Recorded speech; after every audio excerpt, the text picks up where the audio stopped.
করতে গেলে অধিক লড়াই হয়তো করতে হবে, সাথে হয়তো যদি পারিশ্রমিক থাকে সেটাকে করে যেতে হবে নীরব হয়ে। আর জীবনে জীবনে ধর্মের আশ্রয় নিলে সেখানে বহু অসৎ ব্যক্তি কিন্তু পরিণাম জীবনে আসতে পারে।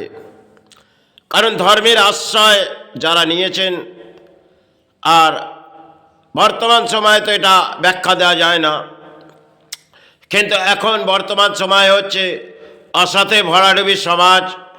এই সমাজে যতটাই পথ চলা যাবে ততটাই যেন দেখবে পথের মানব জাতির দুরবস্থা ভেঙে পড়েছে।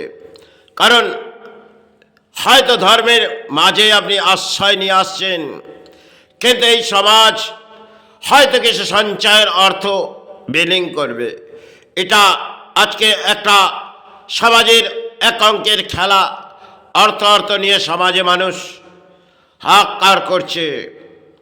আর যদি ধর্মীয় মানুষ এই সমাজে আসে তাহলে দেখবেন তার জীবনে হয়তো দুরবস্থা ভেঙে পড়তে পারে, কিন্তু ভেঙে পড়লে চলবে না, তাকে সাহারা ডেকে দান দিয়ে দাও এই সমাজকে। হয়তো তারা অধিক ভিখারি এই সমাজে, তাদেরকে ভিক্ষা দিতে হবে, তাই তারাই গ্রহণ করুক। এটা ধর্মের খেলার মাঝে এসেছি চরণে। তাই একটা সময় থেকে আমি এই দান সমাজকে দিয়ে গেছি, আজও দিয়ে যাই, কিন্তু নীরব হয়ে। হয়তো এটা কর্মের খেলা, এসেছি চরণে, ফিরে হয়তো চলে যাব। কিন্তু এই সমাজ এর মানুষ একদিকে অর্থ নিয়ে চিৎকার করে বেড়াচ্ছে, কারণ ধর্ম তারা তো তলানিতে পাঠিয়ে দিয়েছে।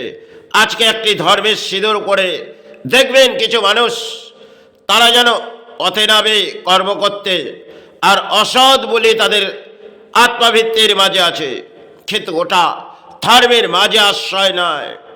আমি বহু মানব জাতিকে দেখেছি আমাদের হিন্দু ধর্মের, তারা কিন্তু একটি তিলক করে বেরিয়ে গেলেন, আর কোনো স্থানে গিয়ে সেবা দিয়ে এলেন, আর সমাজ লুটলেন। এটা কিন্তু ধর্মের মাঝে জায়গা নয়। হয়তো তারা এসেছে অর্থ লুটতে, আর একটা সমাজের সে ধর্মের তিলকরা সে শক্তি সঞ্চয়ের চারা, এই শক্তির মা শক্তির দেবী আবির্ভাবের এটিকে নিয়ে তারা এক সমাজে খেলা করে। কারণ এই সমাজে অর্থের খেলা, আর এই সমাজে সৎ ব্যক্তি আর অসৎ ব্যক্তির পরিণাম অতি ভয়ঙ্কর। কারণ সতের বলি হয়তো আত্মবৃত্তির মাঝে লাগবে, কিন্তু তারা অসতের পরিণাম এই কলির রাজ্যে দেখব। কারণ কলির এই পরিস্থিতিতে সমাজ ভেঙে পড়েছে। কারণ ধর্ম করে হয়তো এই সমাজে মানুষ চিৎকার করে, আরে তাকে শ্রদ্ধা করুন, তার চরণে এসেছেন। অর্থ আপনার জীবনে সাহারা যাবে না, এখানকার যা কিছু এখানেই পড়ে থাকবে। আজ আছো, কাল শ্রীচরণে চলে যাবে, এটাই তো খেলা। কিন্তু আমি ধর্মের আশ্রয় নিয়ে যখন বহু পথ ঘুরেছি, বহু রাজ্য ঘুরেছি, সেখানে বাংলার মাঝে এসে যা দেখেছি সেটা পরম দুর্ভাগ্য বাংলার।